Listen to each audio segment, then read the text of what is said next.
I'm pretty excited to share with you the Chisel from Specialized. And I just bought this about a week ago.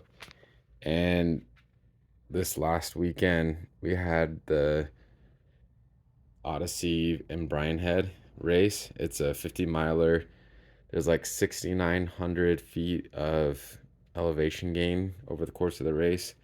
So it's pretty intense. I've never raced before mountain biking. And so this was a totally new experience. I got my body just, oh man, it was brutal. It was a brutal race. And anyways, the Specialized Chisel, want to do a review on it. It's been a while since I bought a new bike. Last year I got a Scott Spark and upgraded the suspension on it, and I liked it, but the aluminum was pretty thin on it, and there was lots of reviews with that um, rear shock just blowing up the rear end. What would happen is the aluminum would break, and I just didn't want to deal with it. So I sold the bike, rode my hardtail for a little bit, and then decided to go back to full suspension for the race. And the marketing hype got me. I normally don't get into marketing hype, but this chisel is supposed to be the lightest aluminum, and I really don't want to go into the carbon realm. So decided to get it. Um, I've got other bikes to go off of. I'm always getting bikes, and I've had a lot of the Specialized bikes. I've had the Specialized Camber. I've ridden the Epic before, so I kind of know what to base this off of. Geometry Rise, this is supposed to be just like the Epic. I love the Geo. It was really good. The lightness, you can definitely feel it. It's supposed to be lighter than like the Scott Spark and a lot of the other XC bikes that are aluminum. And I just got the base build, so it was 2600, and it didn't really come with anything outstanding. It has a 1x12 Shimano drivetrain. The brakes work, they're disc, and the tires are great too. They're the Specialized ground control T5. Had really good grip, and one of the other things is a lot of people in the race were getting flats. The guy that won the expert class, he got 3 flats over the course of the race.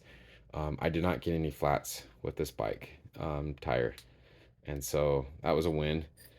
And I loved it. It was great. I used the lockout maybe on 2 of the major hill climbs, but I don't know if I really need it. It seems like the lockout doesn't lock it out necessarily. It just stiffens up the suspension.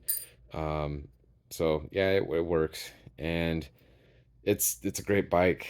The only other thing that I did to it is I did upgrade the front fork. I had a brand new um, Mizuki Bomber Z2 suspension sitting around, so I threw that on, and I liked the upgrade. It was like a pound lighter than the um, I think it was like a Rock Chalk Recon or something like that on the front. So I got rid of that one. The only things I did to it is, bottle cages. And then I also ran just a triangle front bag, put a spare tire in it with a multi-tool and a plug thing, which gratefully I didn't need to use. And I also had a pump on there and just ran it like that for the 50 miles. And it did great. I love it. I can definitely see this being a great high school NICA racing bike. There's not a lot of money that you have to put into it. 2,600 out the door, and it's very competitive.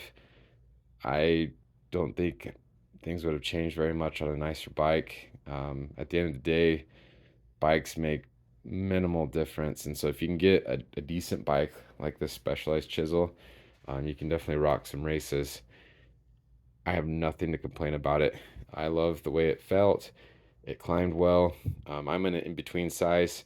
I'm 5'10", and so I could go either to a large or a medium. Looking at Specializes charts online, they recommended a large just because of my inseam, but I always, when I'm on the border, I always like to size down. And if you look online too, that's what most people recommend. And so that's what I ended up doing with this bike. I sized down to medium. It didn't feel too small. I enjoyed it. The only thing I want to do to it is just change out the dropper post. The size medium comes with a 125, and if you go to size large, it's a 150. And then with the bike sales that are going on right now, I can get a 170 dropper post, and it's $100. It's a no-brainer.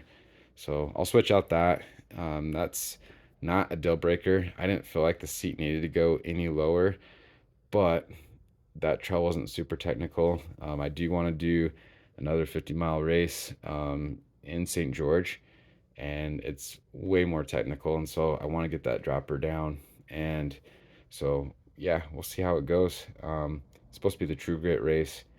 And just highly recommend this bike. Can't say enough about it.